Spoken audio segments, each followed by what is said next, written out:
কর্মরত অবস্থায় মৃত্যু হলো গঙ্গাসাগরের বাসিন্দা এক সেনা জওয়ানের।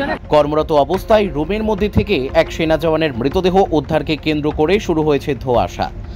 ইতিমধ্যে এই খবর সামনে আসায় শোকের ছায়া নেমে এসেছে গঙ্গাসাগরে। স্থানীয় সূত্রে জানা যায়, মৃত আর্মি সেনা জওয়ানের নাম তপন জানা, বয়স 31 বছর, সাগর বিধানসভার অন্তর্গত খাস রামকর যমুনাখালী এলাকার বাসিন্দা। 2013-তে ভারতীয় সেনা যুক্ত হয় তপন। তিনি বর্তমানে রাজস্থান 2 নম্বর রাজপুত রেজিমেন্টের কমান্ডো। ব্যাঙ্গালোরে কর্মরত ছিলেন। পরিবার সূত্রে জানা যায়, গত 20 তারিখ রাজস্থান 2 নম্বর রাজপুত রেজিমেন্ট থেকে বাড়িতে ফোন করা হয় এবং পরিবারকে জানানো হয় তার মৃত্যু সংবাদ। মৃত্যু সংবাদ পাওয়ার পর কান্নায় ভেঙে পড়ে গোটা পরিবার। রবিবার বিকেলে কফিনবন্দি ভারতীয় সেনা জওয়ানের মৃতদেহ আসে বাড়িতে। মৃতদেহ দেখে কান্নায় ভেঙে পড়ে গোটা পরিবার।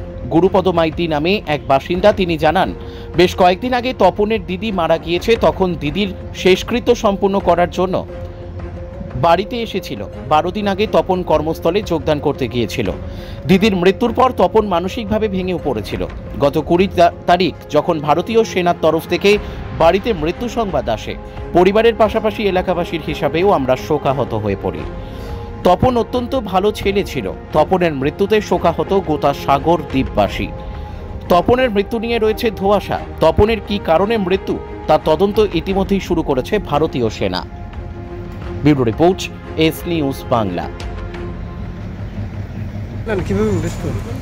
মৃত্যুটা অনভিপ্রেত, প্রাথমিক ধারণা পোস্টমর্টম হয়েছে এবং তার ডিপার্টমেন্ট তদন্ত করছে। তবে প্রাথমিক যে ধারণা আমরা পেয়েছি, যেনারা এসছেন তাদের কাছ থেকে, উনি একটা মানসিক দ্বন্দ্বের মধ্যে ঘুরছিলেন।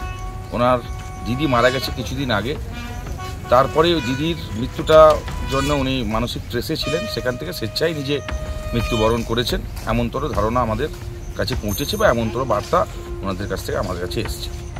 কি মনে করছেন এখন? যদি পরিবারটা অবশ্যই ভেঙে পড়েছে। কিছুদিন আগে এক মেয়ের মৃত্যু এবং তার পরিবারের শেষ সম্বল তার ছেলের মৃত্যু, বীর সৈনিকের মৃত্যু এবং তার পরিবারের স্ত্রী এবং 2 বছরের বাচ্চা। একটা কঠিন সংগ্রামের মধ্য দিয়ে পরিবারকে অতিবাহিত করতে হবে। আমরা সকলেই পরিবারের প্রতি সমবেদনা জানাচ্ছি এবং সকলে মিলে পরিবারের পাশে থাকার জন্য আমরা বদ্ধপরিকর। কারা নিয়ে এসেছিল বডি এখানে? ওখানকার কর্ণাটকের যে ফোর্স, ওখান থেকে 4 জন এসছেন। তারপরে ব্যারাকপুরের ফোর্স ওনাদেরকে রিসিভ করেছেন। এখানে পূর্ণ মর্যাদায় শেষকৃত্য সম্পন্নের জন্য সকলে সমবেত হয়েছে। এলাকার সকল গ্রামবাসী, প্রায় 1000-এর উপরে লোক এখান পর্যন্ত এসছে সকলকে শেষ বিদায়, চির বিদায় জানানোর জন্য। নাম আর পরিচয়? আমি সন্দীপ কুমার পাত্র, vice chairman Gangasagar Bakkhali development authority, সদস্য, দক্ষিণ 24 পরগনা জেলা পরিষদ।